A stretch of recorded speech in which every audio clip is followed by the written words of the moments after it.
Good evening, everyone. If everyone could take the seats and if the candidates could join us on the stage, please.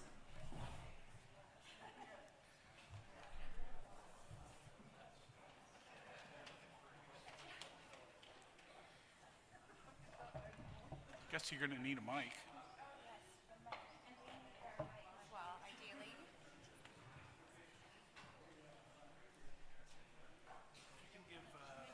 Take number one and give number two.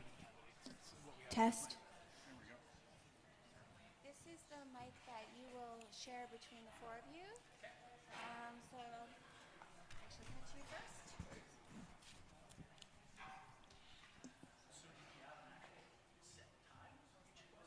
I'll explain the format.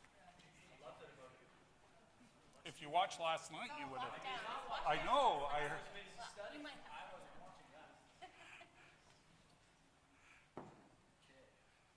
Let me just have a sip of water.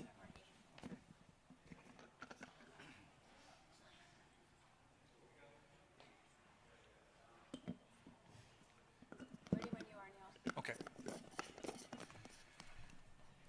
Good evening and Hadi, and welcome to the Prince George campus of the University of Northern British Columbia, located on the traditional territory of the Lheidli T'enneh. My name is Neil Godbout. I'm the Executive Director of the Prince George Chamber of Commerce, and thanks for coming out tonight to, I guess, our second round. We were here last night for Caribou Prince George, so now we're going to do the candidates for Prince George Peace River Northern Rockies, which I think might have the longest riding name in Canada. So it's also one of the largest geographic ridings in Canada. I'm going to do a little bit of explaining in terms of how we're going to do this tonight, but first I want to start things off properly with a blessing from the Lheidli T'enneh elder. So I'd like to introduce Lenore White.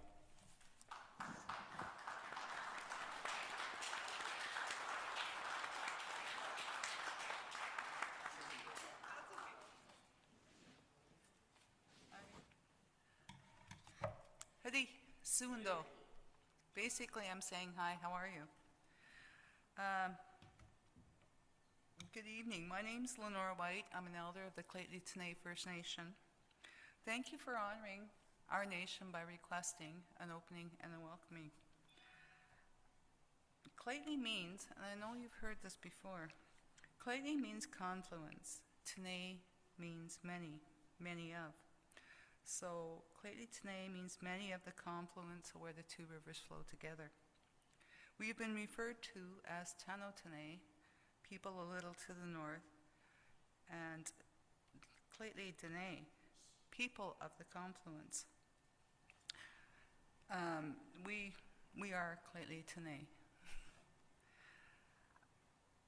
I think at this point I'm going to give you a little lesson on Lheidli, how we got our name. Years ago, an elder had sat down with a linguist, and she in turn shared with us when we were younger that they asked who she was. She said Lheidli Watan, which is one of Lheidli. Well, that wasn't going so well, so again, she's trying to reiterate and clear it up.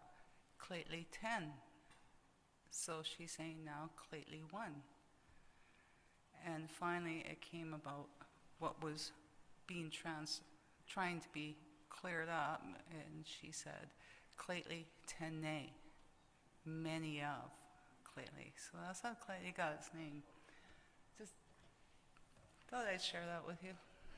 I mean, you've heard the other part before. Now, where was I? Okay. Another thing that just happened recently is we had our elections. We have just completed our elections. We have council, some that are again, and others that are brand new. So I thought I quickly, and I'll try and be quick on this, share with you how our elections compare. Okay, so 90 days prior to our election, the date has to be set. With the federal, I believe it's 25 to 35 days. 30 days prior in our election, the nominations open. And after the elections, a challenge can happen up to 4 months on our elections. With the federal elections, the challenge is usually less than 3 months and cleared up. So up to 4 months, we can be challenged. So then you got the process after that. So you can imagine how that ties up a 2-year term. And that's the other thing, is we are 2-year term, federal is 4-year term. Prior to our elections, we have to locate all voting members on the voting list so they can exercise their right to vote. On the federal, the onus is on a person to ensure they are on the list and to make sure they can exercise their right to vote. With custom elections, we hope to align. Anyway, thank you for your diligence of selfless caring for our Prince George region and all that could affect where we live. At this point, I'd like to share a blessing, and this is with all, whoever you talk to in your time of need. Our Creator, our foremothers, forefathers, thank you for bringing us all safely together this day. Hear our words of asks of guidance and our needs of gentleness as we each continue on our chosen journeys. As you have brought us all here safely, we ask that you guide the people here with a safe journey back to their communities. Snachalya, I thank you, all my relations. I'd like to add one more thing to that before I do the welcoming.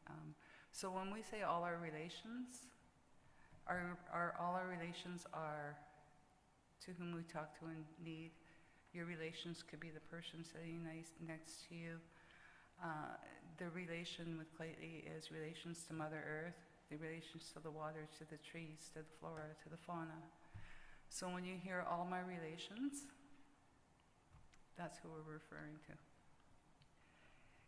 I am Lenora White, an elder of the Clayton First Nation, on behalf of our members, from the youngest to the eldest, our chief and council. We welcome you to our unceded ancestral territory of the Clayton. Awetsa. Done.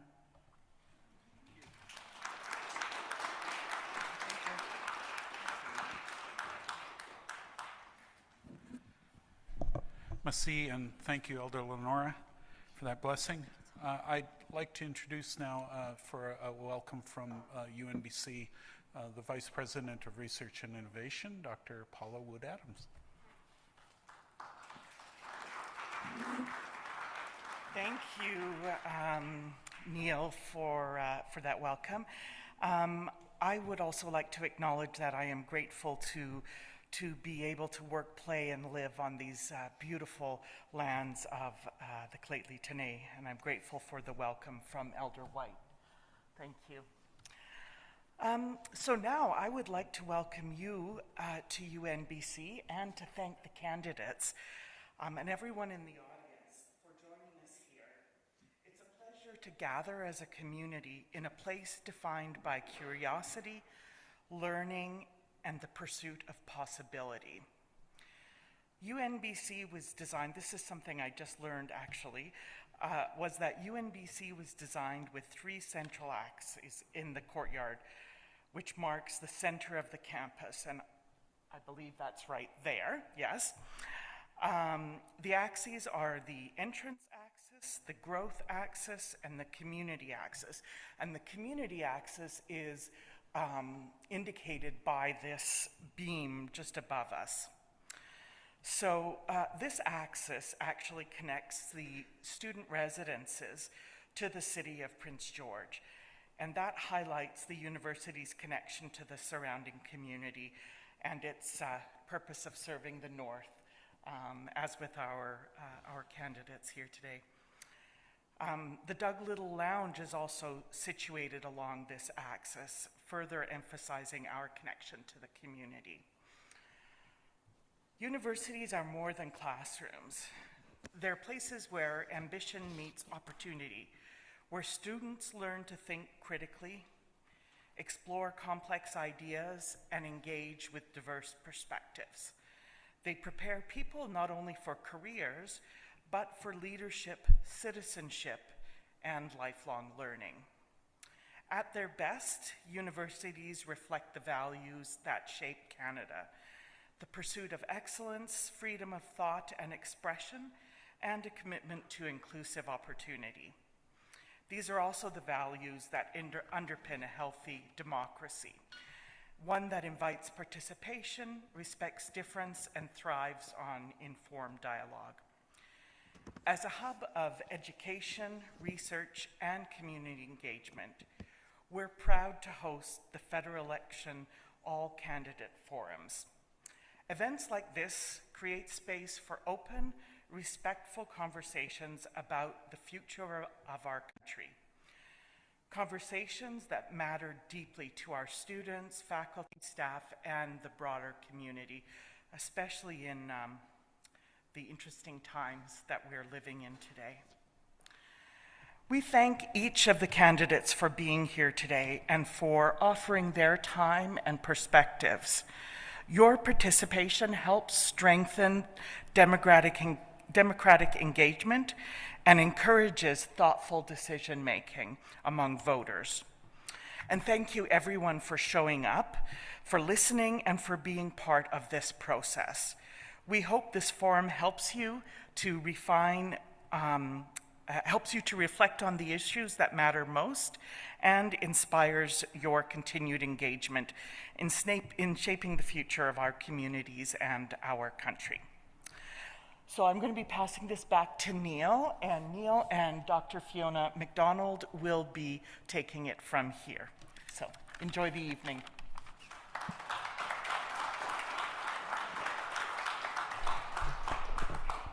Thank you, Paula. So, like I said, I'm from the Prince George Chamber of Commerce, and this is a partnership.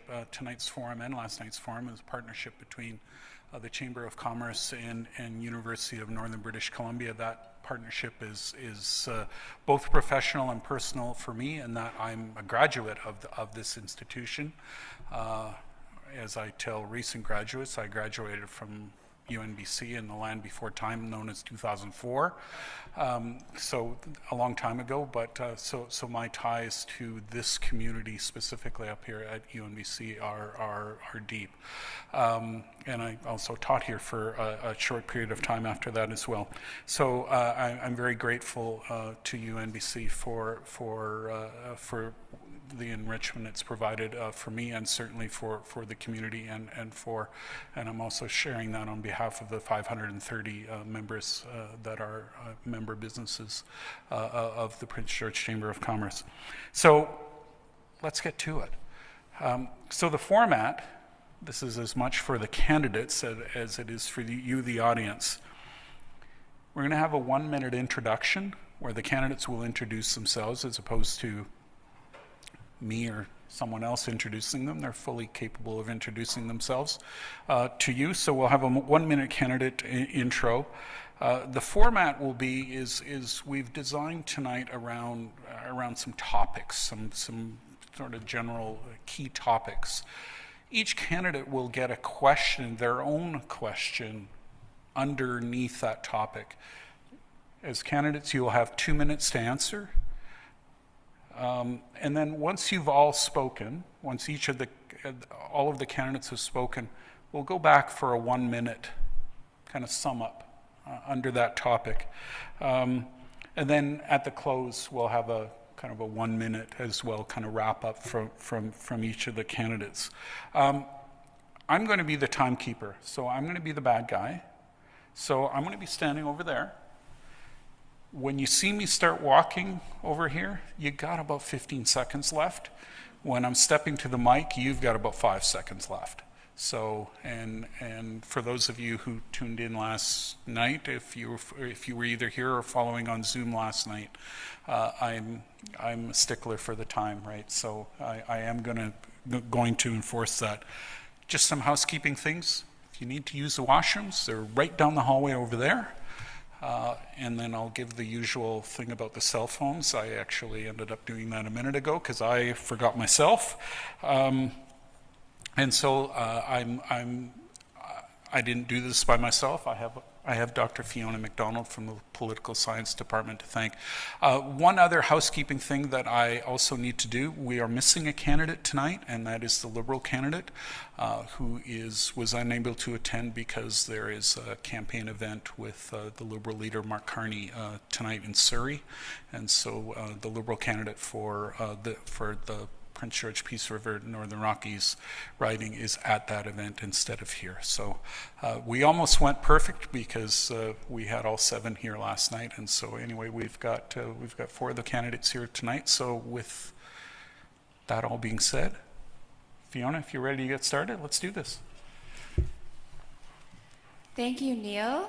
And as Neil just suggested, we'll start with the candidates introducing themselves. You have 1 minute each, and as you know, Neil's a stickler for the time. After that, we'll start with the first theme set of questions. Please go ahead. Hi there. Hi there. Hi there. Close. Hi there. Okay. My name is Dave Watson. I'm with the PPC, People's Party of Canada. I've been the candidate for the PPC since October 23. Since that time, I've been doing a lot of door knocking and a lot of talking to people. And you might hear a little bit of that in my voice over the course of the night, especially in the last number of weeks.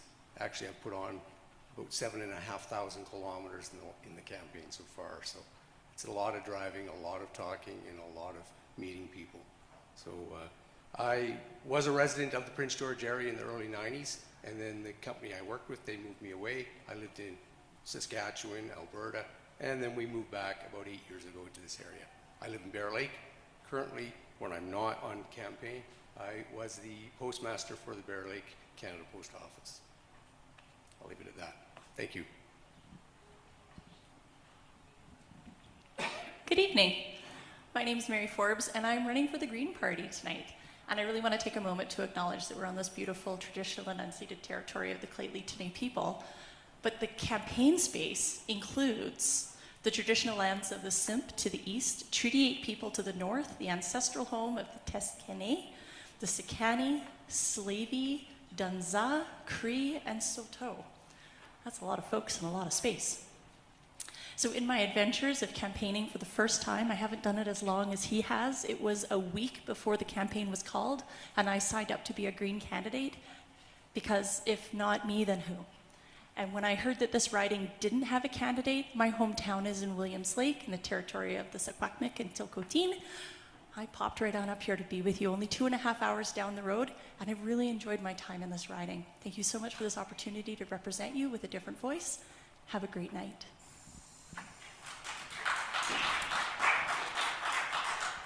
My name is Corey Grizz Longley. That's what you're going to see on the ballot. Grizz, my mom didn't give me that one. Actually, I got that from my time working at the Bear in Fort St. John. I was a radio broadcaster for over 25 years. I've done television, I've done movies, I've done just about everything. But the best thing that I've done is stand up for you, the folks here in this riding, because it's important to me. I have 3 beautiful children. One of my beautiful daughter, my baby girl, she's LGBTQ.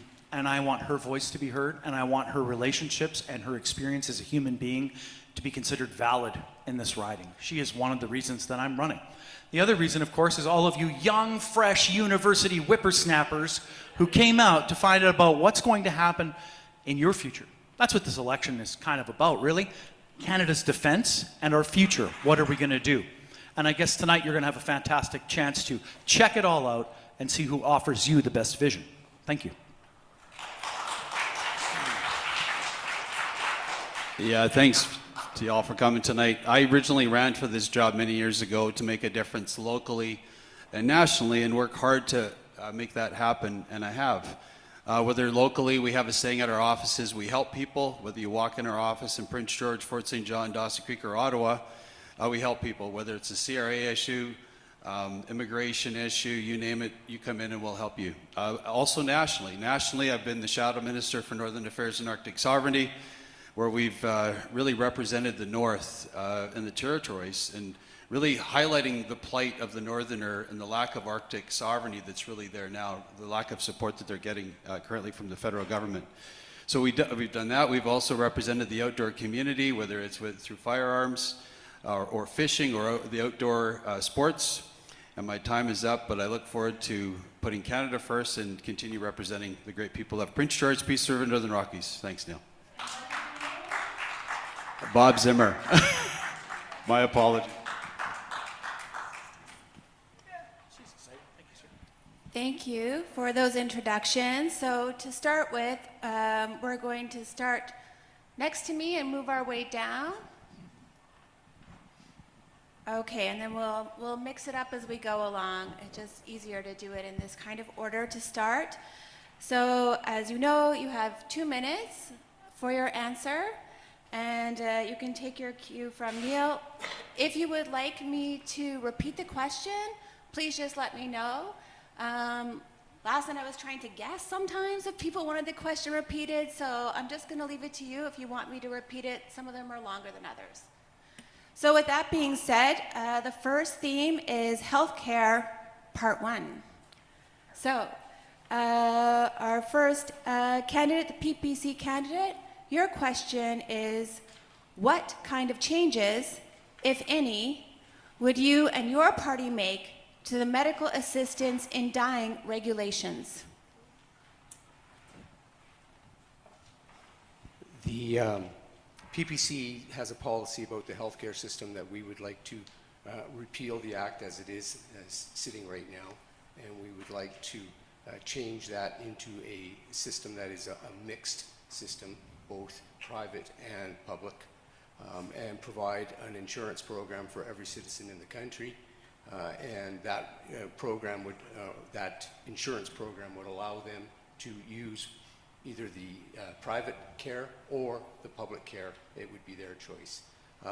It's basically the same as what we have now, except right now what happens is everybody out there, if they have plenty of money, they go to the doctor or the place of their choice and they get things done anyways.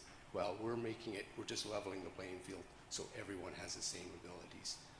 That will provide more locations for people to do things and more funding and everything along with those lines.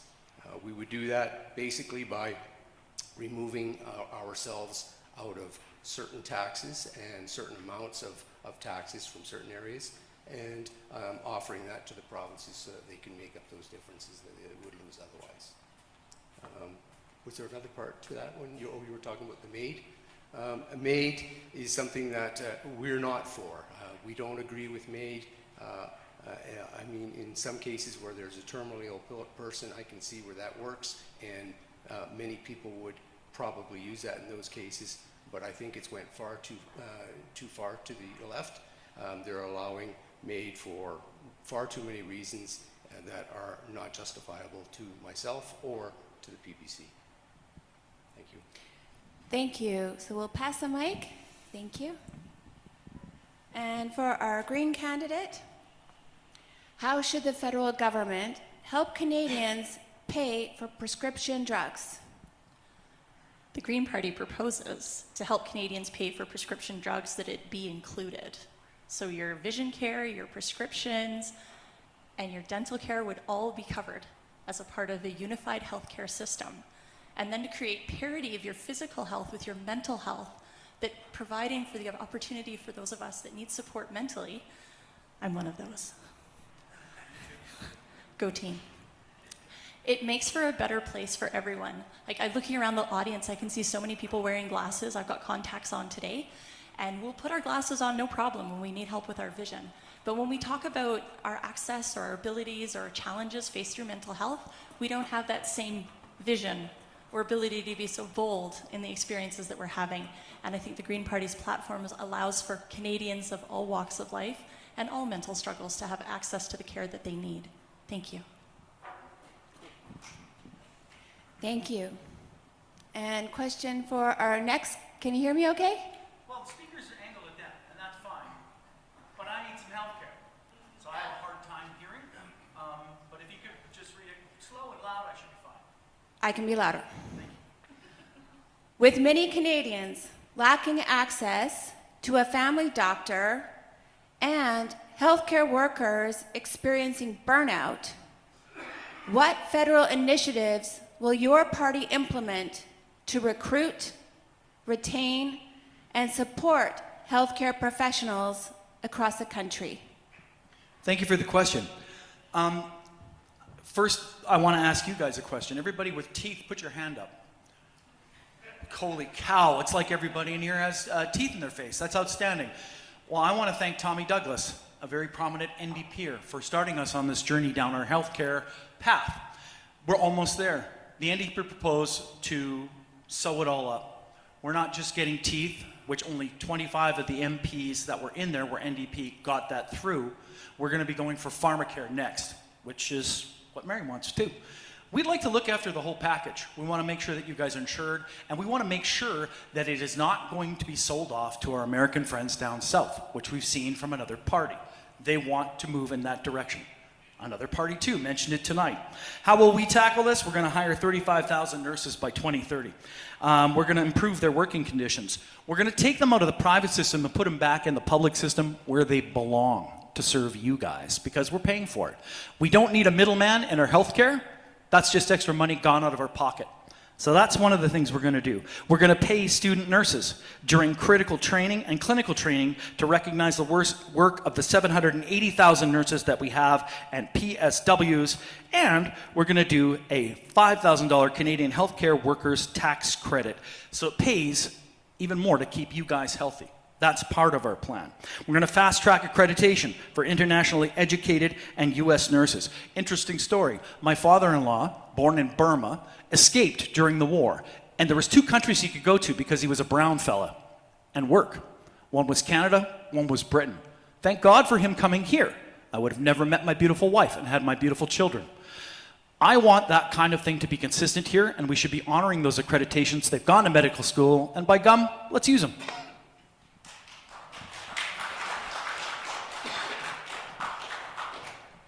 Thank you. And our last question under this theme, Healthcare Part 1, is how will you and your party streamline the process for internationally trained health professionals to practice in Canada, and how will you collaborate with provinces to facilitate this integration?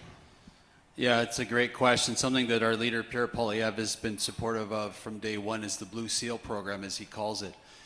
He said, and we know this, is that so many doctors and nurses that have come from other countries end up working as taxi drivers or Uber drivers, and we need to see that changed. We know that there, and what Pierre has said before, a human is a human is a human, regardless of which country that they come from. So what we look to is to recognize those foreign credentials with a Canadian respected system. There's going to be no less stringency on how they perform their services, their healthcare services in Canada. But we see it as a huge opportunity that, especially with the shortfall that we have in Canada, and we're going to ensure that the Blue Seal program, with the cooperation of the provinces, is enacted as part of our government. Thank you.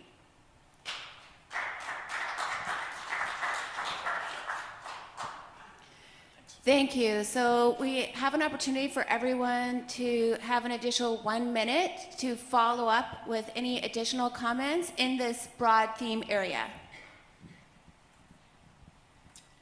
The only thing I'd like to say is that healthcare costs. Healthcare costs a lot, more than you even imagine. And the fact of the matter is that we can't afford what we have right now. So cuts have to be made in certain areas. Not the kind of, we can't do the kind of things that Mr. Longley here is asking for. It is far too expensive, and people cannot afford to do this right now, and it's going to get worse and worse. I don't know if any of you read some of the things that came out just in the last 2 weeks from the federal government. There was a report that came out 2 days ago about this, and they are predicting massive, massive problems by 2040. And if we keep increasing the costs, it's just going to get worse. Thank you. Hooey, so many things to follow up on. When doctors move to this region, or any healthcare professionals, we know that there's a challenge with housing. We know there's challenges with them finding a space to work, not because we don't have places for them in hospitals, but many of our healthcare practitioners will go into work, our hospitals will go into work as their businesses. And so providing a latchkey kind of situation where they can move into existing setup practices so they don't have to be business owners and doctors when they get here to begin with is going to make it an easier transition and more accessible for those people to come and join us up here in the north. Thank you. There's a lot of interesting things to parse here, so I'll let you make up your mind on some of the policy items here. Doctors are business people, and Mary's absolutely right. Part of the problem that we have with doctor burnout, nurse burnout, that kind of stuff is because they're doing 2 or 3 things at one time. They're running an office, they're running staff, they're checking on you to make sure that you're okay and your heart's still beating. Let's take that out. Dawson Creek is an excellent example of this. They bought the Elgin Clinic, and what they're going to try to do is they're going to try to make it a one-stop shop for physicians and nurses. You basically decide that you're going to help and provide service and care in this area, they'll do your paperwork for you. They'll make sure that what your primary job is as a physician is seeing patients. That's what it is. No one needs to have physicians wasting their times doing administrative tasks or duties. Physicians should not be emptying garbages. So what we can do is maybe change the model up a little bit. I agree that Canada is wealthy enough that we can provide health care for each other. We need to change our priorities. Yeah, thank you. I just wanted to give a special shout out to the place that we're at right tonight, and that's UNBC, a university that was started many years ago. My daughter is currently trying to become a doctor in this very facility, and it's out of facilities like this, to really, take students that are from the north, that want to be doctors, train them in the north so they stay in the north. That's the idea of it. And I really commend the staff at UNBC for making that happen. Denise McLeod is a great example of really helping students through that process, so we get not only doctors that want to become doctors, but doctors that stay here to provide that health care for the seniors and really all of us that we need. So shout out to UNBC. Thank you.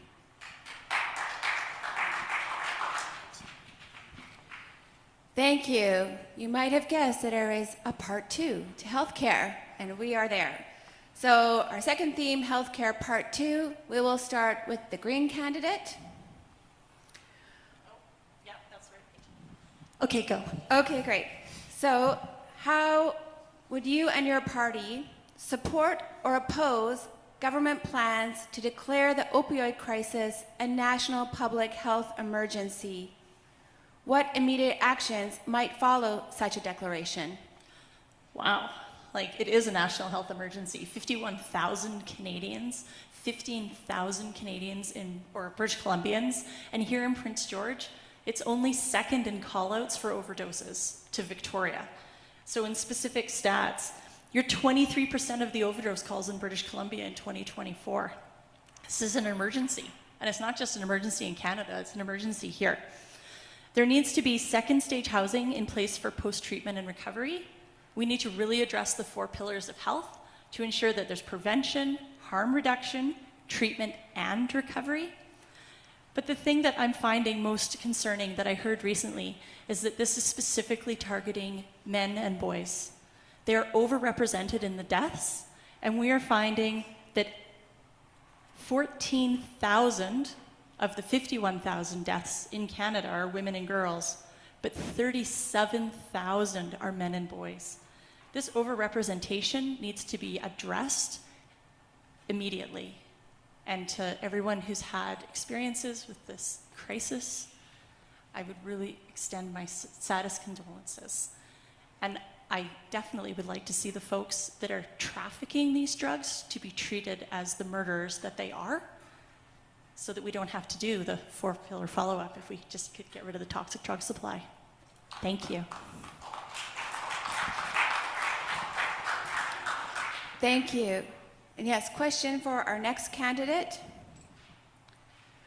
Provinces have called for the federal government to increase, yes, we're going to just go, in order.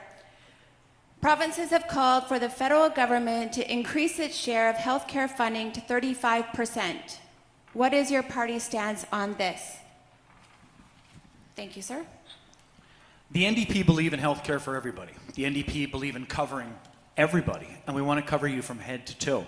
So when it comes down to cost, yes, budgetary, that's an important part of it. We're going to be spending money. There's ways that we can recover that money, and what that means is we're going to have to actually start taking money from people that are not paying their fair share. That's how we're going to pay for things. When we see giant corporations come into Canada and enjoy business in our superstructure that we've created here, this economy, and then take that money outside Canada, put it in an account offshore. Big corporations who are making record profits, that money can be going to cover what we need to cover right now for our healthcare services. And that's what you'll see when you check out our fully costed policy platform. That's where the money's coming from. Everybody asks that, oh, you lefty, where's all this money coming from? Well, I don't have any, but when we put it together and we make it work for us and we make people pay their fair share, the majority of us in here pay disproportionately more than what we should. There's rich people and giant companies that are not paying their fair share, and they should be. And that means that we'll be able to afford all these wonderful things that some people think are extras. I never want to see an American healthcare system come up here. Some parties are suggesting that that's a possibility. Tommy Douglas would say no to that, and I will echo Tommy on those sentiments as well. I agree with Mary. Those 4 pillars need to be honored, and we need to look at those, and we need to make sure that the men and the boys who are disproportionately affected by this crisis are looked after. I would also remind you too, addiction is a medical problem. It's not a moral problem. It's not a problem for judgment. There's lots of people who OD by themselves at home, and we need to look after them too.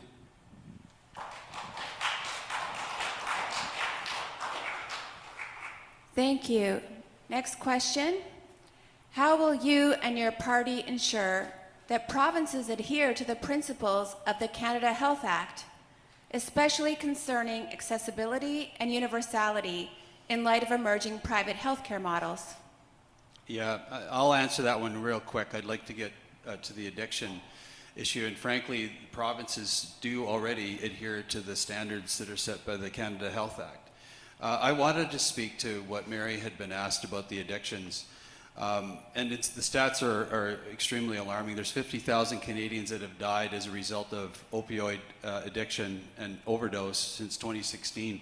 But this is BC alone. I just talked to a mother who lost her son in Prince George. Guess how many have lost their lives in Prince George in the last 9 years?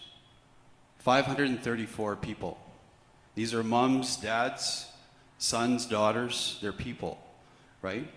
And we have to do something about it. It's a travesty. It's been called, like what Mary had referred to, these drug traffickers are killing our kids. But this is BC statistics. In 2020, this is how dramatically it rose, by the way, when this legalization happened in safe supply. 2016, there was 807. 2021 jumped to 2,325 people died of overdose. 2022, 2,410 people died of overdose. 2023, 2,608 people died of overdose. That's a problem. And so we see it, instead of funding drugs for addicts, there's a friend of mine, Marshall Smith from Prince George, who's done some great work. He says, Bob, giving an addict more drugs is not the solution. You have to give them treatment and provide the opportunity to do that. So instead of funding supply of drugs to addicts, we're going to fund 50,000 recovery spaces across Canada to really address the real issue, and that's providing treatment to addicts. Thank you.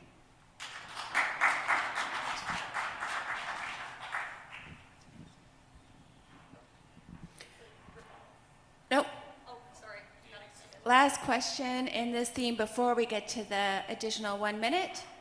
What strategies will your party employ to enhance healthcare access in rural and remote areas, including the potential expansion of telehealth services and support for rural healthcare providers?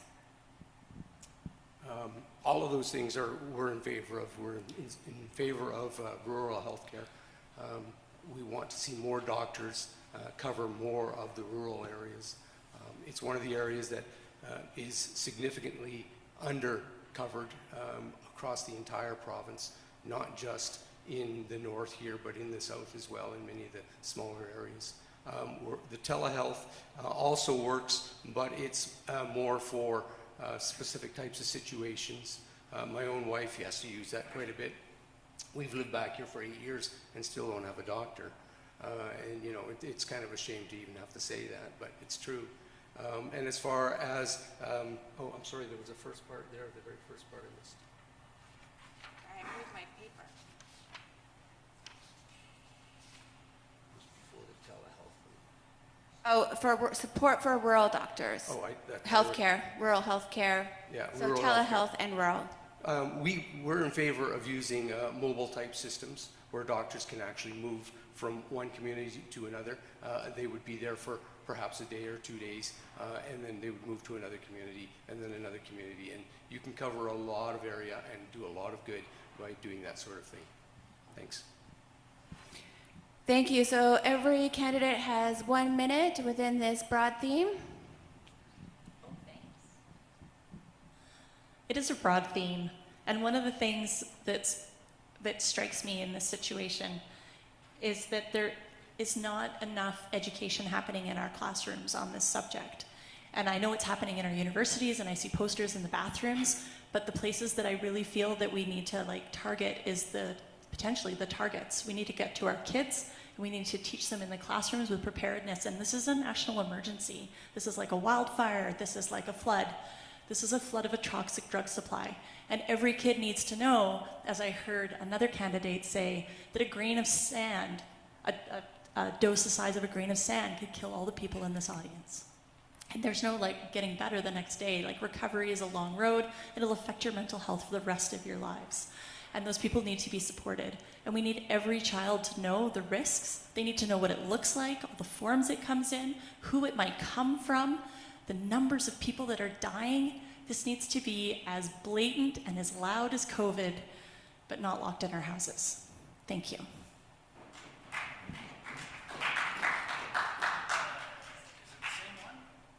You have 1 minute on the broad theme. Whatever you want in the theme, Okay, hopefully. so for health. Sure, for opioids, that's the focus here. I'm sorry, folks, I'm kind of deaf here. I think I'm going to have to go and get myself some hearing aids, but maybe or have one of those speakers pointed at me. The opioid crisis here is a crisis of magnitude that we have not seen probably in this century. And one of the things that's interesting about that is I've always proposed in the last election that we would require a treatment center on this side of the Rockies, on the Dawson Creek side of the Rockies, somewhere in maybe even between Fort St. John and Dawson Creek. And I'd like to see that built. I don't think we've had an initiative to get that going. And if we have, I haven't heard about it. There's a member up here who might have more information on that. I sure would like to know what we've been doing, because this opioid crisis has been going on for a significant amount of time, and it would be interesting to find out, what are our moves? What are we going to do here? What are we going to do to look after our community?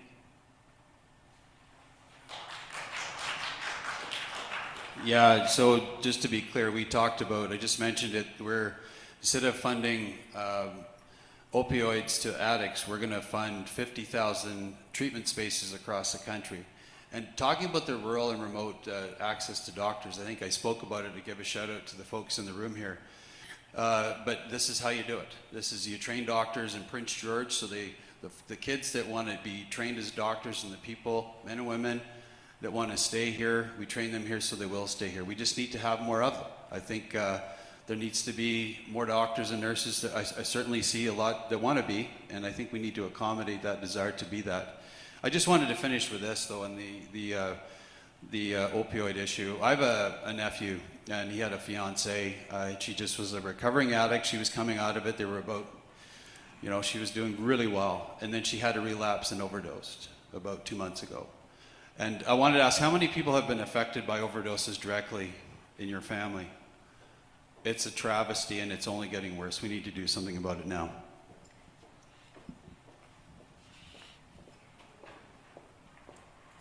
I just wanted to mention in general about healthcare.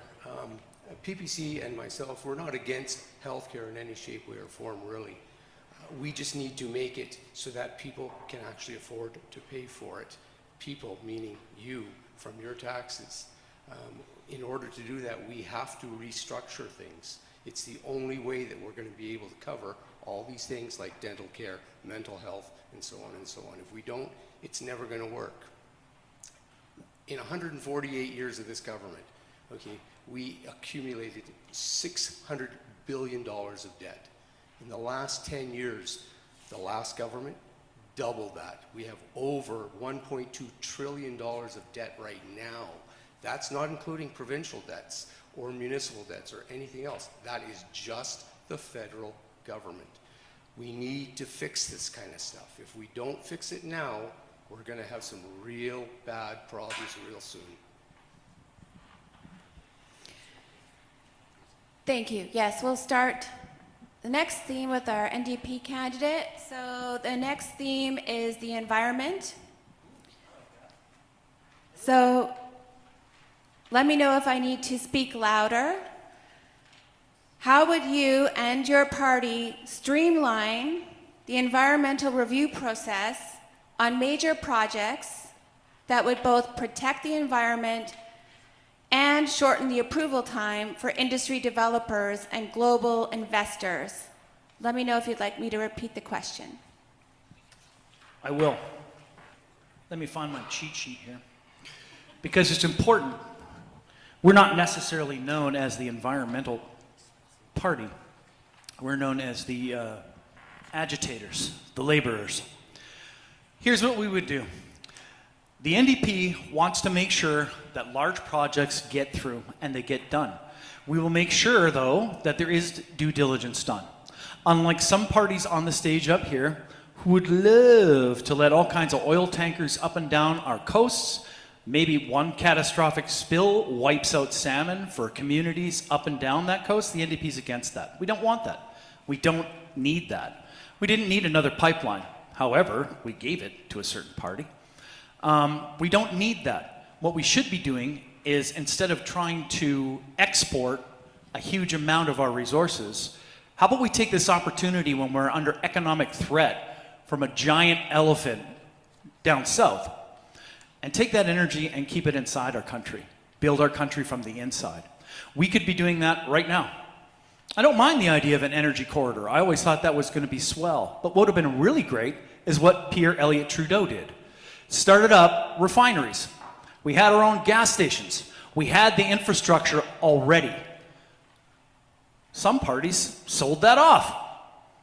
Just like the wheat board. Investments in ourselves. That's where we need to be right now. Because this is a time of reassessing our relationships and ensuring that we stand together strong. The NDP is all about moving forward. We're all about technology, but it needs to be done responsibly, and it needs to be done in a way that protects the workers that create these products and bring our awesome stuff to market. There it is. Thank you. Next question. The Clayton Tenay have partnered with a Spanish company to develop a wind energy project east of Hickson. How would you and your party help support this work? Yeah, it's a great question. We absolutely support Indigenous communities developing resources in their own territory and really doing what's great for the environment. We have an example even in Prince George, Peace River, Northern Rockies to the north, where we have a geothermal project in Fort Nelson that they've been working on to try and provide energy to that local community, as you would be doing to the Lake Tenay in doing this. And we absolutely support projects to make communities independent and provide themselves with the energy they produce on their territory. And we just need to see more of it. Thank you. Thank you. We'll pass the mic. Next question.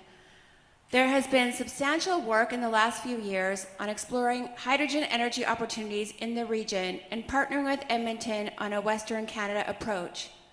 How would you and your party help support this work? The PPC and myself were all in favor of going ahead and trying to develop and use as many of our resources as possible, in as many ways as possible. Hydrogen is just another one of those resources once we combine it with other sources and other equipment that we need to produce and have. It would be just something that we would try to streamline regulations, and we would try to work with the individual stakeholders in that particular area that we're trying to develop that, just like other types of services that are hopefully going to come online in the next year or two. We need to do a lot more development in a lot of ways in order to make ourselves more affluent, call it, more self-sustainable, more whatever you want to call it. We have to do a lot more of it. Thank you.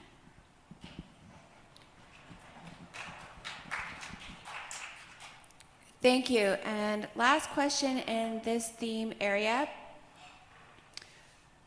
Would you and your party support or oppose the resumption of the consumer carbon tax? Ooh, love how you saved that for me. That's okay. So the carbon tax, particularly as it applies to industry, is where it interests me most. Now, when it came off the gas pumps, I was thrilled because I had to drive over the entire northeastern corner of British Columbia, and it cut my costs significantly. Of course, they would be more significantly cut if I was driving an electric car, as I'm frequently reminded, which I can't afford yet, but I'm getting there.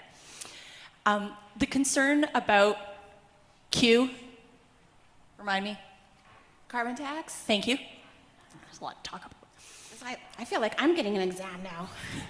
You said you could repeat it. You didn't say when. Okay, so carbon tax. When it comes to industry, so something that I've recently learned about from the Peace River Peace River Energy Cooperative in Dawson, they put in this wonderful wind farm, and they were all set to put another one in, and then Site C was dropped, and BC Hydro stopped letting all the permits out. And it was like, well, we're going to electrify the province. We're going to send us electricity for our heat pumps and our electric cars. Oh, no, we're not. We're going to use the energy from Site C to liquefy LNG and then sell it overseas. Well, that's just so that they can avoid the carbon tax and that they can greenify their product. And meanwhile, what are we left doing? Holding the tax bag. Thank you very much. We have enough electricity in wind and solar and the skills that work in these industries. We need directional drilling, and we have archaeologists, and we have all the people and the skills that we need to move to a completely green economy that could electrify all of Western Canada instead of pushing it through a pipeline so we can send it to somebody else. And it doesn't negate the use of coal in those countries. They're still burning coal. They're just burning gas with it now. Thank you. Thank you. And every candidate has their 1 minute to speak to any element of this broad theme area. I don't know if I want to touch this. She was so hot. That was pretty good. I know. I was taking cues from you. Well, thank you. Thank you. Thank you. You're so nice. The NDP always believes in the environment. It's important for us as people to recognize that what we do should be leaving as small of a footprint as humanly possible. That's important. When you go camping, you don't just leave all your garbage and baloney behind you. You make sure that you clean up for it. Every other animal on this planet may be better in that way than human beings. I would personally love to see more green energy here. I know that I spent some time on Haida Gwaii recently, and what a beautiful archipelago in this country. Electrification is the way that they're going to go. I don't see a reason to not do that. I hear a lot of complaints about, well, it takes as much to make that car as it does the other kind. Well, we got to move forward. None of us are driving a horse and buggy now. None of us are doing the things that we did back then. We need to be looking forward to the future and the development of technology. I personally would like to see some of that hydrogen stuff have a spill with hydrogen. What is it, water? I think that that's the way we should be going. Yeah, thank you for the question. So we produce liquefied natural gas in the northeast part of the province, and And just about an hour out of Fort St. John's, a little community called Groundbirch. So has anybody heard of LNG Canada, that big project in Kitimat? One of the largest projects in our history, actually the largest. Well, all that natural gas comes from a little place called Groundbirch, and the gas that flows to Groundbirch goes into a pipeline and heads to the coast. And what I'm getting at is we produce only 1.2% of global emissions in Canada, only 1.2%. We can actually dramatically reduce global emissions if we get simply our natural gas to the countries that need them. So if we send it to China, we can eliminate, if we eliminate all coal-fired energy production, we can eliminate up to 30% of global emissions there alone. And if we sell LNG to countries that need and want it, like Japan, Korea, Germany, and Greece, I think it's a great thing for our country, great thing for the environment. Time, please.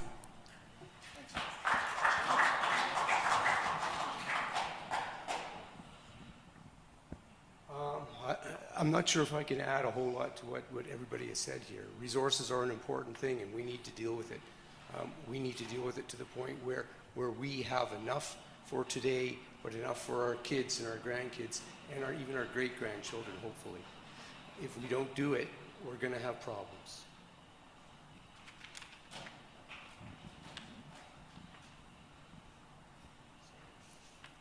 I was really digging that nod. Thanks. So the Greens propose creating a federal strategic reserve of raw resources, including oil and gas, aluminum, steel, lumber, rare earth metals, potash, and other key resources that will be able to safeguard jobs, retain our critical industrial capacity, and support key federal and provincial housing, infrastructure, IT, and energy infrastructure investments. Wow, I needed a comma in there. Sorry, folks. With the necessary raw materials that Canada can produce for herself. And we can do this without the support of our neighbors and be safe and ready when other people look up to our abilities to tap those natural resources and consider that maybe they want them for themselves. I think that we have the ability to address that in the forefront, and the Green Party has a really great plan. If you have the opportunity, check out 38 Ways to Stick It to Trump. That's not exactly how she said it, though. I like that.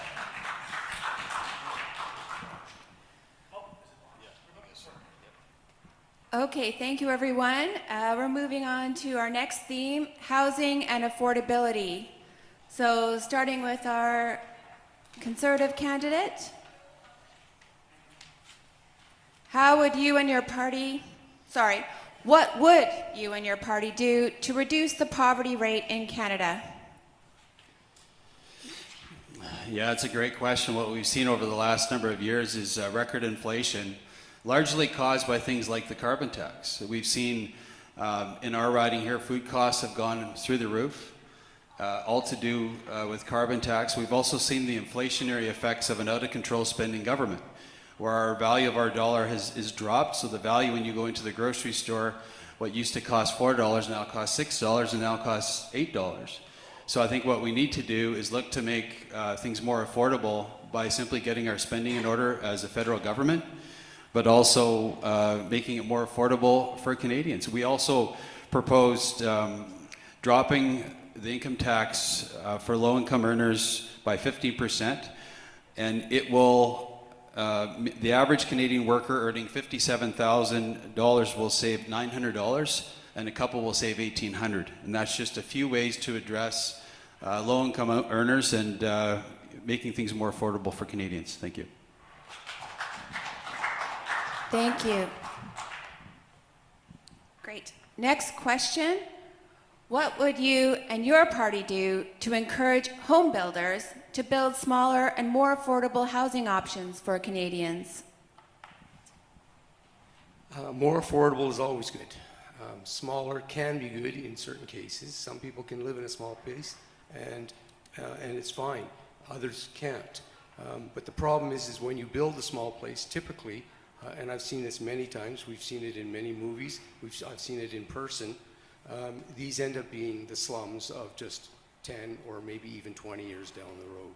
We have to build, if we're going to build, we have to build properly right up front so that these places can actually be homes and actual homes, not just a house that someone is in for a few months or a year or so and then is out. We have to do more than just the simple stuff.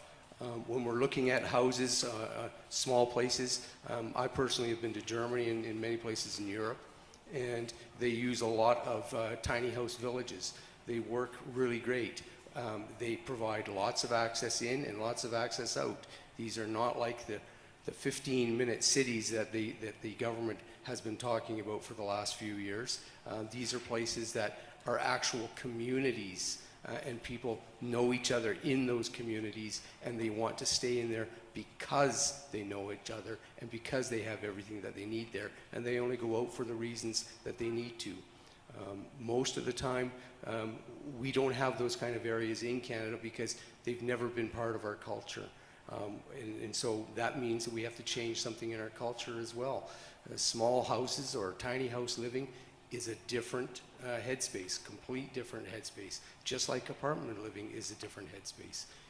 You can't just expect to put them up and just have everybody want to go into them, or even if they do go into them, most of the time they're not going to stay in them. Thanks. Can I have that question he just had? No. Next question. All right. What would you, but you can't speak to it in the 1 minute. Oh, right. What would you and your party do to reduce the number of working poor in Canada? Residents who have secure employment and housing but rely on support services for food, clothing, etc. for themselves and their family. That's a good one. I'm going to ask her to repeat it. Anyways, so one of the things the Green Party proposes is reducing income tax barriers. So currently, you're not taxed under $15,000. The Green Party proposes moving that up to $40,000 to be like a livable income. We also suggest a minimum income standard. So for example, I know when I had kids, it was more expensive to pay for daycare than it was for me to go back to work. And that was really a challenge. And when $10 a day daycare came in, that was really great, and we appreciated it very much. But sometimes even that was unaffordable. And you're living like $200 before you're broke at the end of a paycheck, or maybe you're sleeping out of your car sometimes. And this is really a challenge that we're experiencing as a working poor. I think that the working poor are sometimes coming up with some great ideas. Like, we're really shunning and tut-tutting on that van culture. Yeah, man, bring on the van life and put in some infrastructure and support those guys. They've got some great ideas. They live out of a van. Why are they being pushed around? I think it's really unfair. And for tiny homes, yeah, I live in one. And, you know, sometimes I have to go outside to use the washroom, but my bills are a lot more affordable, and I really appreciate that. For co-housing, which was something you were talking about, co-housing is a place where you get to have smaller sort of satellite houses that are your personal space, and then in the center, you've got a communal space that everybody gets to share. This is the perfect place for you to raise your kids. It's also a great place to age in place. And it's a lovely place for introverts, because sometimes you don't want to talk to other people.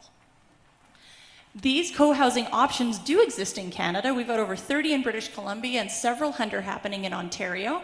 And we need to make sure that these options for housing are more viable and accessible to everybody who lives here. And if you've got a creative solution that maybe doesn't follow the building code, bring it forward and have a conversation about how you can still create safe opportunities with creativity. Thank you. Thank you. Next question.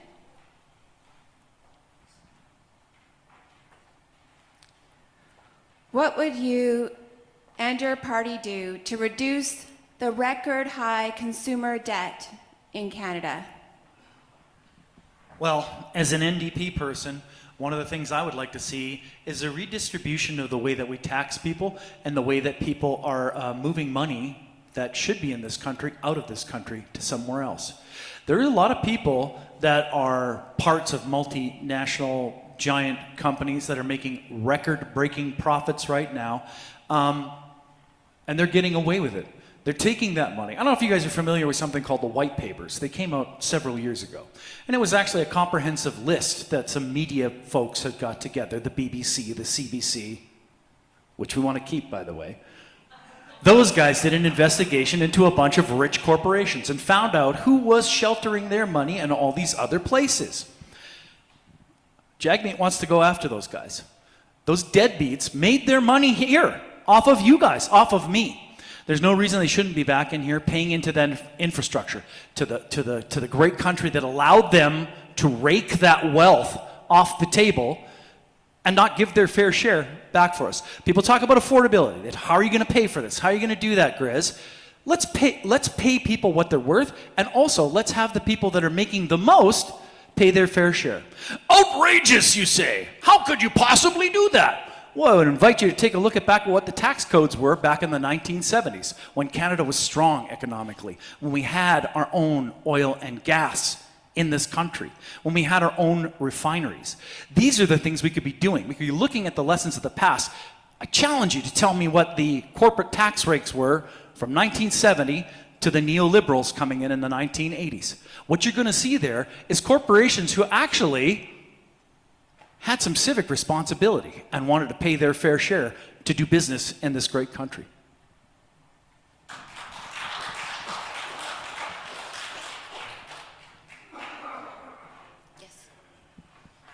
Yeah, thanks. I think it's unfortunate that the Liberal candidate isn't with us tonight, because we could talk about the biggest tax evader, Mr. Mark Carney, who has billions in the Caymans and other places around the world, but nevertheless, here we are.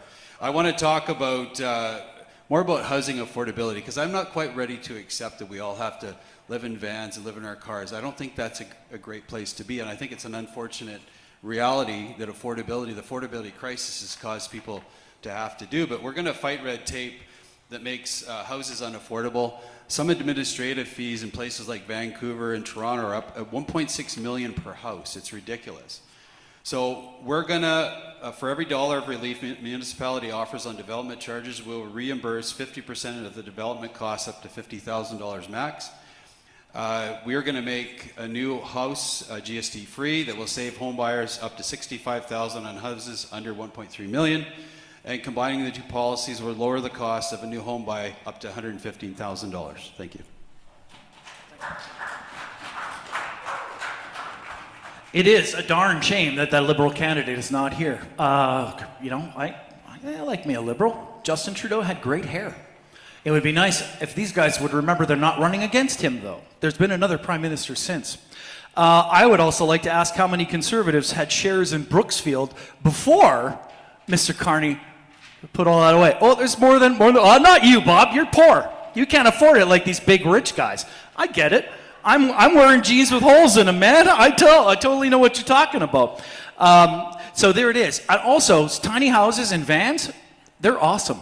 I drive my Grizabago. It's a 1994 Winnebago, and that's what I have to live in, because the housing crisis has hit us hard. In Haida Gwaii, I couldn't find a place to live. When I was working there for the school division, a good paying job, there was no freaking place to live at all. Same problem when I come back. I have to work out of that place, and it's reasonable, it's affordable, and we should be looking at zoning and codes to make it so people can.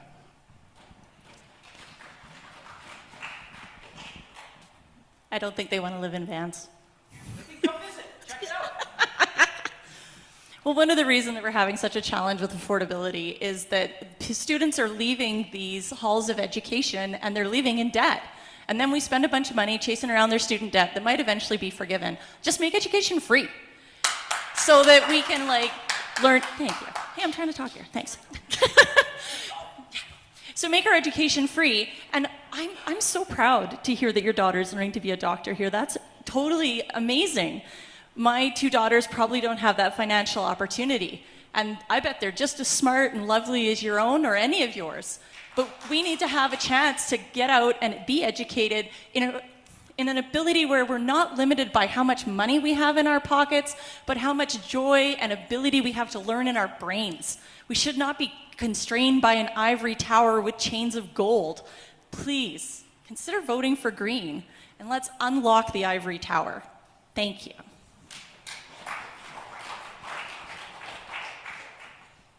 With the PPC, our goals surrounding the economic side of things there is to reduce the tax brackets from the current 5 down to 3 initially, and then down to 2.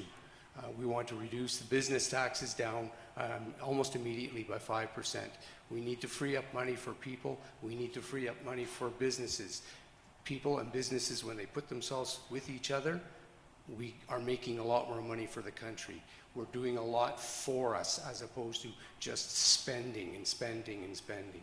I hate to keep bringing that up, but you know, we cannot afford to keep going the way we've been going in the last 10 or it's way more than 10 years. It goes back to the 50s actually, to just after Diefenbaker, the spending spree started happening, and it's getting worse and worse and worse. And every party out there who's in the government right now has proposed bigger deficits than ever before.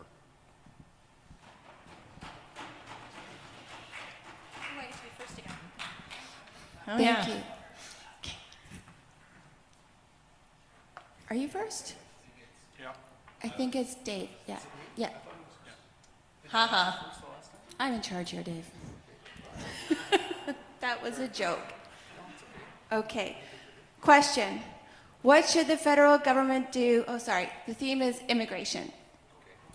What should the federal government do to encourage immigrants to settle in this riding? Immigration is a very big topic. We have a number of different kinds of people who are immigrants in this country. We have immigrants who come over on student visas, and they move to places sometimes to go to the universities, the colleges, and that sort of thing. It's a good thing. When those students are done their education, they are expected to leave the country. And in previous years, most of them have. Unfortunately, in the last few years, we haven't had the same luck. We've had, nearest estimates that I've read are close to 500,000 student visas that people have just disappeared within our society. Whether they've stayed in Canada or not, we don't know exactly. But this kind of thing has to stop. We have other people who come in who think that they're going to try and take over our country, take over us, and send us out of the country. So this becomes a problem as well. If you don't believe it happens, just go look at some of the video sites and you'll see some of these people talking about this sort of stuff. Then we have a lot of people who come in, and it's generally the refugees who come in, and they want to adapt to our culture. They want to learn our languages. They want to come in and do things with us and for us as well. We want more people like that. For those people, we'll do just about anything that we can do. Most of the problems in this country, though, stem from immigration and economics right now. Those two things, once we fix them, we have a chance to fix a lot of other stuff. But until we fix them, we really don't. Thank you. Next question. How many immigrants should Canada admit each year, and why? I think immigration numbers need to be particularly tied to being aware of the needs that we have available, like for market needs, housing availability, social services support, so that when they come here that they've got everything that they need. Instead of visiting perhaps YouTube sites, I could suggest perhaps visiting Statistics Canada latest labor force survey that has identified that 15 to 24-year-olds in Canada right now make up 4.7 million people in the population, not percent, sorry. But 55 plus, there's 12 million of them. That's a really significant difference, and we're gonna need some skilled labor getting in here because we're gonna be moving some industry happening through this country. Whether it's green or whatever moves forward, we need folks to come up here. And it's lovely that there are folks that wanna exodus from the chaos machine down south. So let's move those visas nice and fast and bring up their doctors and their nurses and their teachers and their trade-skilled folks as well, so that they can build the infrastructure that we all need to keep living up here in the north fantastic. Thank you. Thank you. Next question. What additional support should the federal government provide, if any, to assist businesses to recruit and retain international workers? Thank you for the question. Here's what the government should be doing for that. We should be looking at our needs, which we do. We look. And as this very, very awesome researching person has told you guys, we know what those numbers are. We know what they are. We don't need to fear monger. Immigrants are not someone to fear. Immigrants make Canada better. We're part of a mosaic. I don't know when you went to school, David, but the mosaic is a big deal in Canada. We're not a melting pot. We don't all together. What we do is we look at each other, and one person's weakness is another person's strength. We link together, and we make sure that we can move forward together. Immigration, in my own story, without it, I wouldn't have my children, I wouldn't have my beautiful wife. Saskatoon, Saskatchewan wouldn't have had a surgeon of magnificent ability in my father-in-law, Brian Cahoon. We wouldn't have had a fantastic nurse from Britain in my mother-in-law, Rosemary. We need people to come into our country. We need to always refresh what we're doing. And as Mary said, I don't know if you guys know this or not, there's a crisis right now in the trades. We need skilled workers to come over. We need people who are willing to do those tasks. I'm a plumber and a gas fitter by trade, and I'll tell you right now, we need more of those if we're going to build houses and we're going to make sure that Canadians are living at the same standard, if not better, than they were before. We have to constantly keep refreshing. Birth rate's not doing so good right now. We're going to be needing to bring some people in here. I don't know how many of you guys realize this, but most of the major infrastructure that was built in this great country, immigrants. That's where it came from, and that's what we need to do, and we need to focus on that.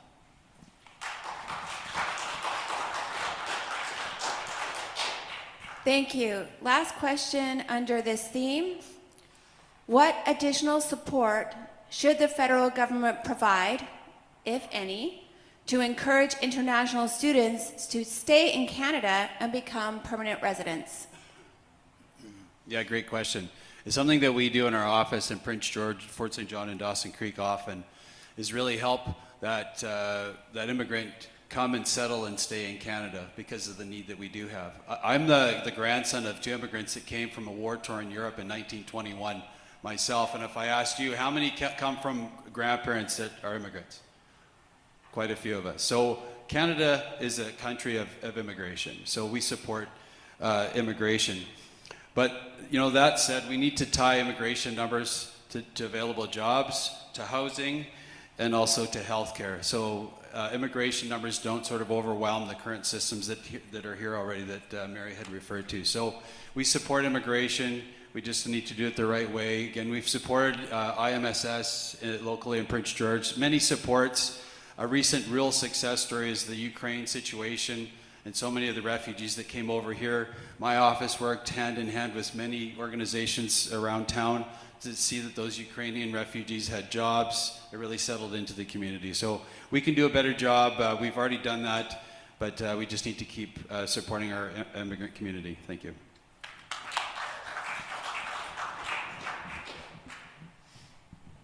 You have your 1 minute.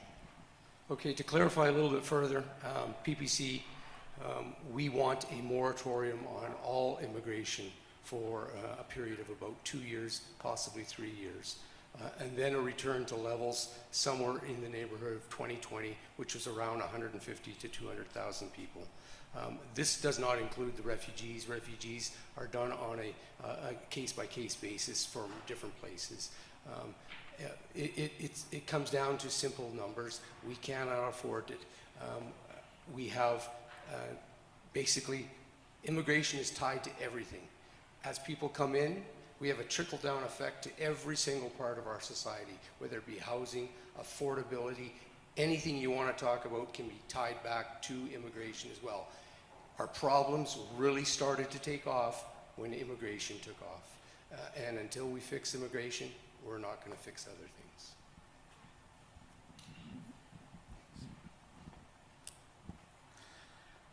The recent cuts in immigration have really affected the way that folks are able to move into this area. Our businesses rely on workers who come up, and without the ability for those workers to come here and find the services that they need, that's going to affect our economy in all of these areas.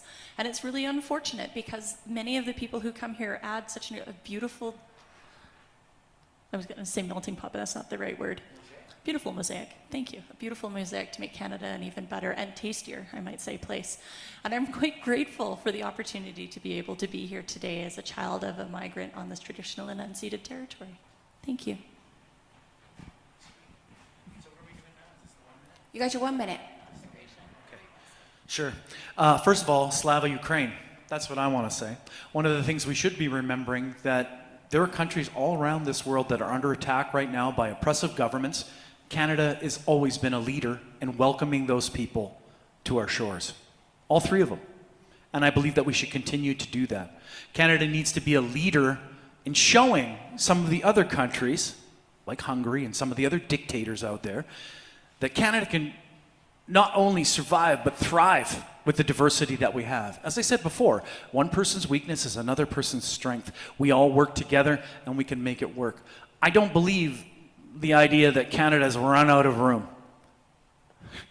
What riding do we live in here? There's lots of room up here. We need more immigration. It would be great if we had like a super highway all the way from Vancouver so everybody could come up here and take part. Thank you. Yeah, thank you. I'll just speak to how broke the immigration system is currently. I had a recent conversation at a trade show in Fort St. John 2 weeks ago where we had a man from India that we had helped. He'd come in as, I think, a temporary foreign worker and had received his Canadian citizenship. And because now this clampdown, because the current government really broke the system, is trying to get his father over just to simply visit his family and is unable to get that, have that ability.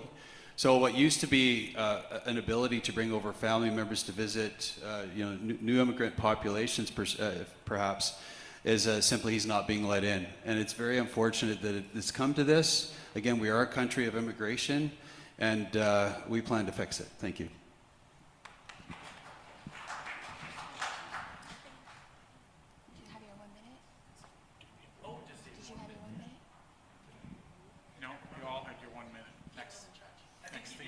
Okay. I am feeling a little tired. Okay, but not as tired as you, I'm sure. You're on the hot seat. Thank you for your help. Okay, next question. Final theme, Indigenous affairs. Okay, got your back. Thank you for your patience. She can have some of mine. Okay. I'm ready. Go ahead. You guys are a little more fun than last night. You guys got a little more vinegar going on here. All right. So, Thanks, Hillary. first question. Why would you support or oppose federal government efforts to overhaul or eliminate the Indian Act? Whew. No.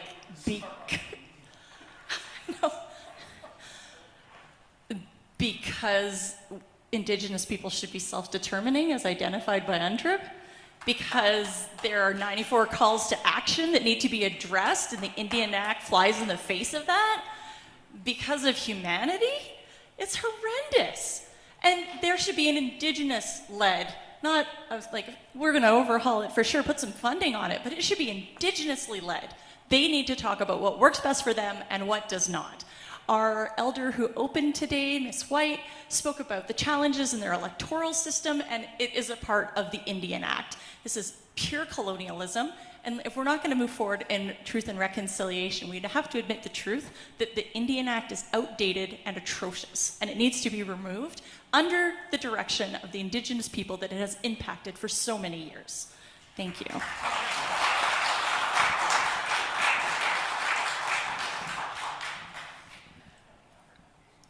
Next question. How urgent to you is the construction of a bridge over the Fraser River to connect the Lheidli communities? You want this one? Yeah? No. How urgent is it? Well, you can wait. You want to do it too? Okay. I try to get around the riding as much as I can. I'm not familiar with that particular bridge, but by gum, if you need a bridge, let's build a damn bridge. What's the holdup here? We've got a guy who's been there for 14 years. Clearly, we still don't have a bridge. I can speak to the bridge that I know about, the Taylor Bridge. That bridge is ancient. I had a picture sent to me in all the Facebook forums, which, by the way, I was the only candidate who was brave enough and had enough stamina to stay in there and receive the hate. I got pictures of that bridge when I brought it up. Because you know what the most important day in Canada is? That's the 28th. That's the Taylor Bridge washing day. We're going to wash a 50-year-old bridge rather than have a new one built, because, hey, that's what we do. The best part of it is we're going to be making sure that all the welds, which is what that bridge is made up, are going to be nice and shiny and clean. So you can feel safe going across that monstrous bridge. One of the choke points for all the economics that occur in the peace country. It should have been replaced a long time ago. I'll throw it over to Bob.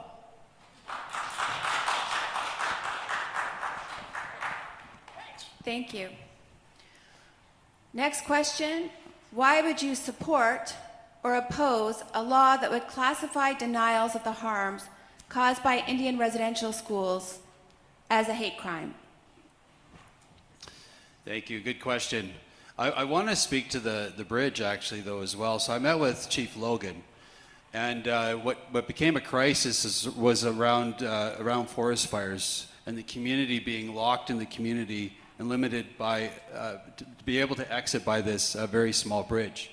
So we met about 2 years ago and have really talked about a plan to move forward on that particular plan, and we want to. But again, and I'd like to remind Grizz, we actually haven't been in government for the last 10 years. It's been Liberals. We don't have the checkbook, unfortunately.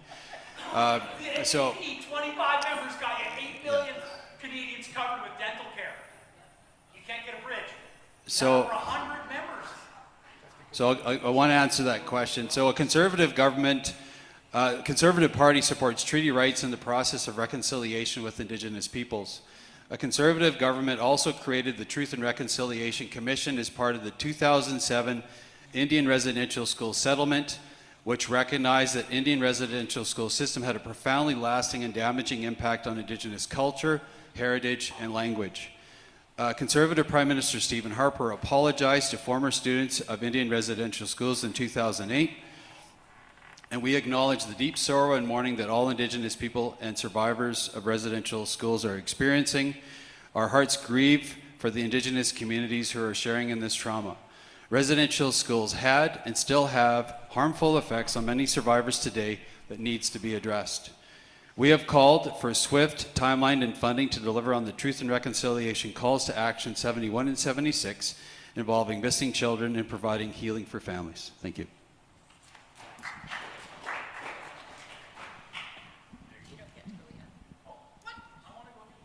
Well, I welcome anyone who might want to answer the question for their 1 minute. Perhaps they'd like to take up that question. I'm just putting that out there. So your question is, how does economic reconciliation for Indigenous people, what does economic reconciliation for Indigenous people look like for you and your party? We believe in taking down the Indian Act completely. It's a paternalistic system that needs to go. We believe in self-government for all of our nations in Canada. There's over 600 of them, and they entail 5% of the population of Canada. Why wouldn't we want them to be self-governing when they were here for so long already? We believe in all those things in addition to allowing them to take care of themselves in all shapes, ways, and forms. I don't know really how else to put it. What's been going on with the Indigenous for years and years has to stop, and we have to be the start of that. And we have to go from there. Thank you. Everyone has their opportunity for a 1 minute follow-up. Currently, municipal and Indigenous communities who are holding the bag for the majority of services with a limited tax base are treated like second-class citizens in our country. I want to be a champion for truth and reconciliation, and a voice to hold up their voices, to make sure that they are heard in the places where nation-to-nation conversations should be taking place. Conversations on tariffs should not overshadow the process of truth and reconciliation. We should act on the call to justice for the missing, murdered, and Indigenous women and girls in this region. 1 out of 4 Indigenous women or girls are suffering violence or will be murdered in this country. This is a genocide level and needs to be immediately addressed. Thank you. Okay, I'm going to do this fast. We've got 1 minute here, since nobody's holding Bob's feet to the fire here. Same day in 2018, Stephen Harper made his historic apology to Indigenous people. Pierre Poilievre came out and said, along with the apology, he told an Ottawa talk show host radio that survivors did not need more compensation, but instead needed a better work ethic. This is what the potential Prime Minister of this country said to our Indigenous people, our friends, our family.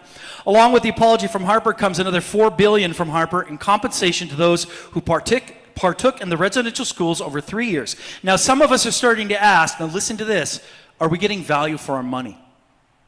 The audacity of these people. We won't even get into the comments that were made previously by Mr. Zimmer that are an embarrassment, but what we will talk about is how that's unacceptable. Nation-to-nation conversations is where we want to be, and the NDP will never let any government trade away our water, our healthcare, or the rights of Indigenous people to get a deal with Donald Trump or the Conservatives.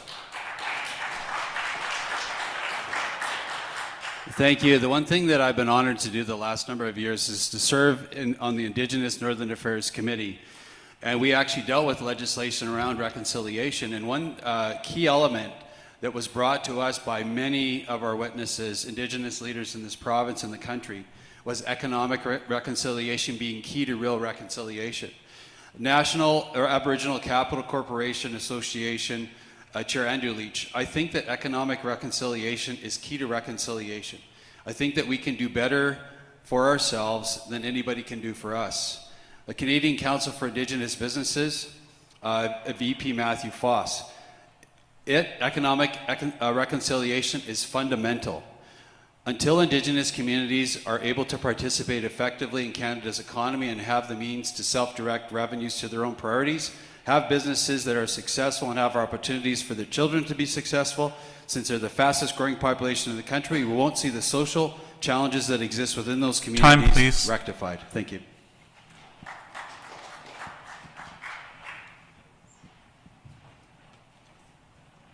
So a little bit further to what I was saying a little bit earlier about the Indigenous.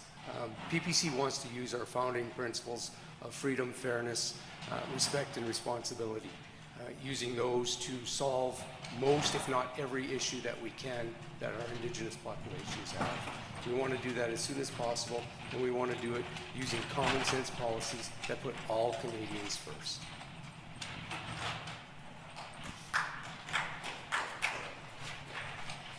Thank you. So we are wrapping up on our themes. Yes, you do. Oh, I do? Could I have it? I thought you were giving away your time. Oh, I thought you were the last one. I'm sorry. I was taking notes. Working as an archaeologist in the oil patch was an interesting experience where performative inclusion of Indigenous communities in the development of pipelines in their territory was at times heartbreaking. It has changed over time, and I'm impressed to see it. It's been a difficult... I left the oil patch working as an archaeologist because I felt like the folks whose job it is to take care of this land are not the ones that were in the position to do it. We need to see the ability for all of these folks to have the opportunity to speak on their lands, their territories, their rights, and the resources that lie on that property, not be influenced by the 44 parts of the Indian Act that directs it for them. Thank you.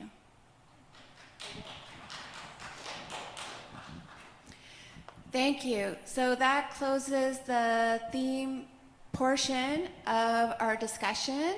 And because we have a smaller slate of candidates, we have the opportunity for you to close with 1-minute remarks in general on your position and your party position.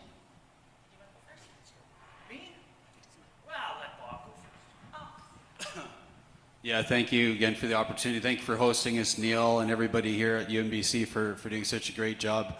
Yeah, real simple, just like what I started with. I originally ran for this job. I wasn't a person that ever would say they'd ever stand up on a stage as the member of parliament. I talk to grade 5 classes all the time, and I say, who here is never going to be the member of parliament? And a lot of hands go up, and I'd say, I'd be you, because I never did plan to be here, but I knew I needed to make a difference. And I said earlier, to make a difference locally and nationally and even internationally in some cases. We've set out to do that. We've worked hard, our office, our staff have worked hard to make that happen, but we've done that. And if given the mandate to do it once again for you in Prince George, Peace River, Northern Rockies, all 116,000 of you, I'll gladly get the job. So I call this is my reapplication every 4 years, and it's all up to you. We don't serve unless you send us to Ottawa. So again, thanks for the opportunity. Again, thanks for the opportunity to be here tonight.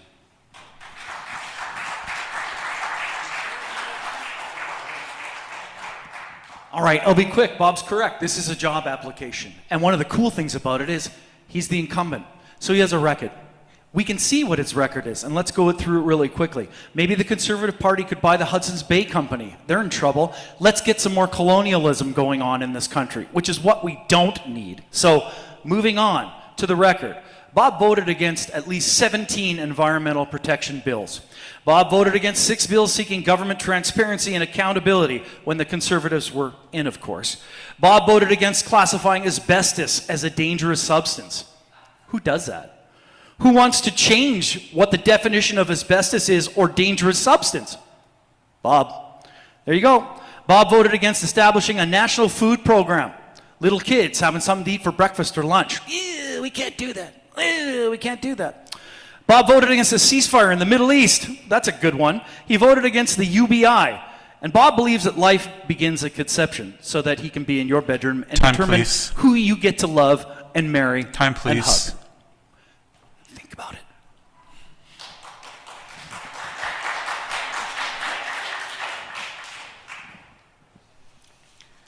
I'm running for office because I have 2 children. And I was doom scrolling and thinking about what are the options that I really feel will make a difference for the future of Canada. And those options include free education, changing tax bases, and having a green economy for a future when the UN says that we have until 2030 to get ahead of climate change. That's this election. You need to make choices that are not going to just put a little jingle in your jeans, but are going to make sure that we have clean water, safe lands, and access to good jobs for our future. The plan for the Green Party is financially feasible and was the first one to be submitted to the Parliamentary Budget Office, followed by the NDP. We haven't seen the Conservative one come up yet. I promise if I'm elected as MP that I will not embarrass you at the House. I will hear your concerns and get back to you as soon as I can in whatever form works best for you. I am an ally to my queer daughter and the LGBTQ2S community. Please. And thank you for this opportunity to speak to you tonight.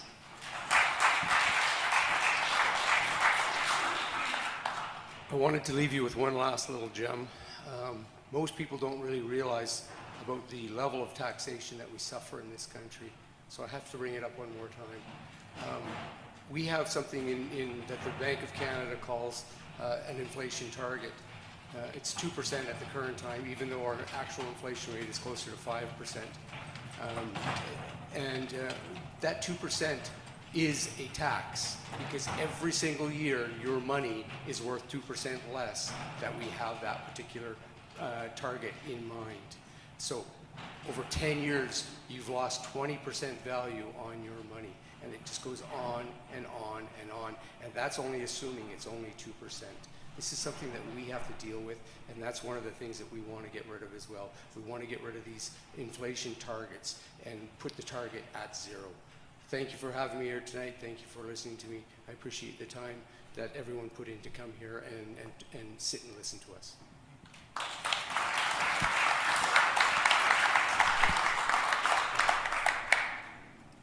Thank you, candidates. I've done this a lot of years in my previous role. I'm a recovering journalist here. I've done this for a lot of years, and I really want us to acknowledge the candidates.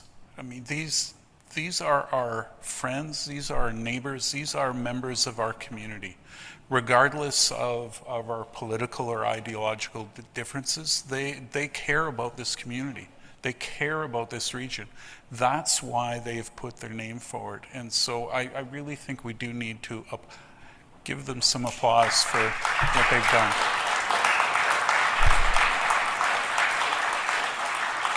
But members of the audience, give yourself some recognition as well. Is that you're taking part in this important democratic process. We know that there are large regions of the world where this wouldn't be allowed. So please recognize yourselves as well.